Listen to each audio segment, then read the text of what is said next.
الابن بتشغل حماتها، سوري يعني خدام عندها. هي يعني المفروض البنت هي اللي تعتبرها زي امها وتراعيها تساعدها، يعني تبقى زي، لا العكس، الست الكبيرة هي اللي بتخدم مرات ابنها، ومرات ابنها مش عاجبها. القصة دي حقيقية واتبعتت وبقولها لكم، وفعلا حقيقة. واحدة قالت انها ست كبيرة وعندها ولدين في نفس البيت، هي وجوزها، ومتجوزين كل واحد في شقة. يعني ولادها الاتنين كل واحد في شقة في نفس البيت، فليها ابن. دي مراته بقى اللي هقولكوا عليها. ما بتعملش حاجة خالص. لا اما تنزل عند حماتها، اعملي لي فطار، اعملي لي غدا. جوزها جاي يتغدى عند امه. حماتها تطلع تقول لها، حماتها تطلع تلاقي الدنيا طين والدنيا وسخة والهدوم كوم. تقول لها معلش ابنها يشتكي هدومي مش مغسولة. فتقول حماتها اما جوزها يروح الشغل، ابنها يعني ابن الست، تقول لها طب اغسليهم انت يا حماتي، حطيهم انت بالغسالة. الست الكبيرة تضطر تحط الهدوم وتنشر الغسيل عشان ابنها يجي يلاقي الغسيل. تعمل الاكل عشان مفيش اكل. الشقة وسخة، ابنها مش عارف يقعد، تضطر تنظف. يعني قالت لها انا تعبت وما اقدرش على الحياة دي، المفروض انت اللي تساعديني، او حتى تقومي بشقتك، مش عاوزة حاجة منك. لكن دي سايبة عبء شقتها كمان عليها، وبرود وقلة أدب، ومفيش بعد كده. وتاكل وترمي حتى ما تغسلش طبق. موسخة الدنيا عند حماتها وفي شقتها فوق، وبتطلب من حماتها تنظف لها وتطبخ لها كمان. فطبعا الست كبيرة قالت انا تعبت وطهقت والحياة دي مش هتنفع. لدرجة ان الست الكبيرة قررت او فكرت، يعني قالت ممكن اعمل كده، اخد شقة بره لوحدي، لكن ما اتبهدلش كده. قالت انا خلاص متمرمطة، مرات ابني مبهدلاني ومش عارفة اعمل ايه، ومش عارفة مش عاوزة تخرب على ابنها. فهي مش عارفة تعمل ايه، يعني مش عارفة تعمل ايه. فطبعا اول حاجة الست الكبيرة دي نقول لها ايه؟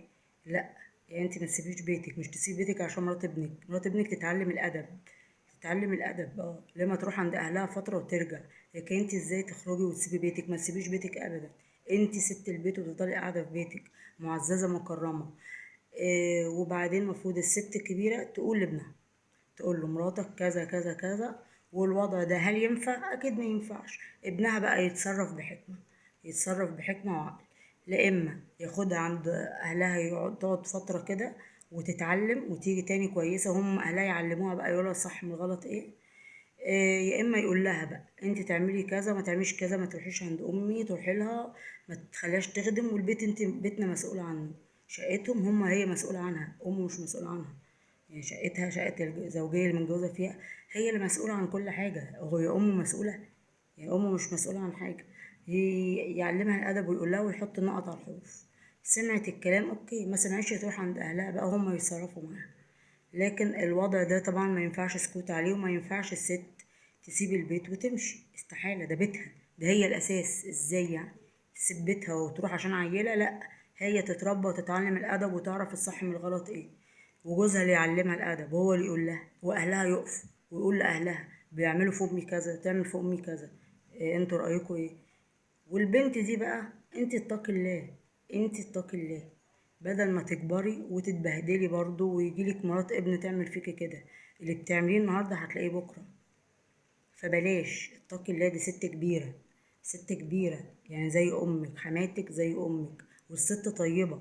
اذا انت المفروض تساعديها، او على الاقل تشيلي بيتك، ومفروض تساعديها كمان في بيتها، تقولي لها محتاجه حاجه او كده، لوجه الله، لانها ست كبيره في مقام امك. المفروض امها تقول لها كده لو عايشه. مش عايشه اعتبريها زي امك. عايشه، امها تقول لها انا وهي احنا اتنين، هي في مقامي. فالبنت طبعا غلطانه جدا، ودي سفاله وقله ادب. والغلط على اهلها انهم ما ربوهاش من الاول. يعني المفروض قبل ما يخرجوها من بيتهم يقولوا لها انت رايحه بيت جوزك وليكي حما، الحما دي تعامليها زي امك، ما تضايقهاش. تساعديها لو قدرتي، مش تشيليها حملك انت كمان. يعني شيلتك وقرفك كمان؟ طب خليك انت في حالك، شيلي شيلتك انت وقرفك وكده، هتشيلي الست الكبيرة؟ ده في دين ايه ده، ولا في قوانين ايه دي؟ لا يمكن طبعا، ده حرام جدا وعيب وقلة ادب. والبنت دي ما تربتش صح وغلطانة، وجوزها المفروض يقف لها. فانت تقولوا لي في الكومنتات، حد منكم سمع حوار زي كده، او لقى حاجة زي كده حصلت؟ يا ريت تقولوا لي وناخد آراء بعض. والفيديو تشيروه للناس عشان الناس كلها تستفيد وتاخد معلومة تستفيد منها، وتشتركوا في القناة وتفعلوا الجرس علشان الفيديوهات الجديدة تنزل لكم والقناة تكبر معاكم، لان القناة تكبر معاكم. انا فاتحاها عشان القناة تبقى كويسة وتكبر معاكم. وما انا بكلمكم ليه؟ ما انتوا اخواتي واهلي وانتوا متابعيني، فانتوا امركم يهمني يعني امركم يهمني انا، فبنزل لكم فيديوهات تفيدكم، وانتوا برضو امركم يهمني انكم تشتركوا في القناة. فيا ريت تقولوا لي في الكومنتات او حد يعلق او يقول الست دي فعلا لازم تقول لابنها، يعني لازم تقول له، ما تقولش لا لحسن يزعق فيها. حتى لو زعق المفروض يزعق، ما هو المفروض يزعق فيها لان هي غلطانه. الست الكبيره لازم تقول لابنها، تقول له مراتك بتعمل كذا كذا كذا كذا والوضع ده ما ينفعش، ولازم طبعا ما ينفعش، هتتصرف ازاي؟ لازم تقول له انت هتتصرف ازاي، وهو لازم ياخد حزمه ويتصرف صح. يشوف بقى هيعمل ايه، يقول لها روحي بقى فترة عند اهلك يعلموك، ويكلم اهلها يقول لهم دي بتعمل في امي كذا كذا كذا، يرضيكوا الكلام ده انا هجيبها لكم وانتوا تعلموها، وما تعلموها تبقى تيجي تاني. او يقول لها وهي في البيت عنده، يقول لها كده مش هينفع والنظام كذا كذا كذا بس، ومن بكرة يبتدي نظام كذا، ويشوف هتعمل ايه، هتسمع الكلام وتتقي الله في حماتها اللي زي امها ولا لا. لان الاوضاع دي طبعا دي فوضى، والواحده كده بتستهبل، يعني الواحده اللي بتبقى كده بتبقى بتستهبل، ما عندهاش رحمه على ست كبيره. ده انت لو شفتي ست كبيره مش حماتك حتى، غريبه او جاره كبيره او معرفه اي حاجه، انت لنفسك هتروحي والله تساعديها وتقولي لو عاوزه اي حاجه انا زي بنتك قوليلي اساعدك، اعملك حاجه اروقلك حاجه، لله حتى لله تاخدي ثواب. يعني ما اعرفش البنات دي بتفكر ازاي او مخها ماشي ازاي. الحما على فكرة، يعني جوزك زي امك بالظبط، تتقي الله وتعامليها زي ما بتعاملي امك. انتي مع امك بترمي لها الحاجة، بترمي لها الكوبايات والاطباق والهدوم، ولا بتقومي تساعديها وتقولها اقعدي ارتاحي وانت تقومي؟ خلاص اكيد. فاللي انت بتعمليه مع دي اعملي، دي اعملي نص يا ستي، لكن مش تحمليها حمل تقولها تعالي في شقتي اغسلي الهدوم وروقي واعملي لنا الاكل عشان جوزي جاي.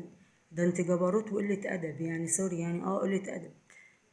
فين التربية؟ اهلك ربوكي على كده؟ قالوا لك لما تتجوزي حماتك شغاليها عندك خدامة؟ ولا هي تشتغل خدامة ولا انت اللي تساعديها، الصغيرة تساعد الكبيرة، لان انت دي في مقام امك. وما انت تساعديها انت ما تبقيش خدامة، انت بتساعديها كأمك. انت ما تساعدي امك خدامة؟ لما تقومي تساعدي في امك وتخدميها وتشيلي وتعملي معاها، هل انت خدامة؟ لا، انت بتبري بيها. وبرضه حماتك تبري بيها زي امك وفي مقام امك بالظبط. اتقوا الله، اتقوا الله في الستات الكبيرة والحما وكده. الفيديو عجبكم اشتركوا في القناة وفعلوا الجرس. اشتركوا في القناة يا حبايبي، سلام.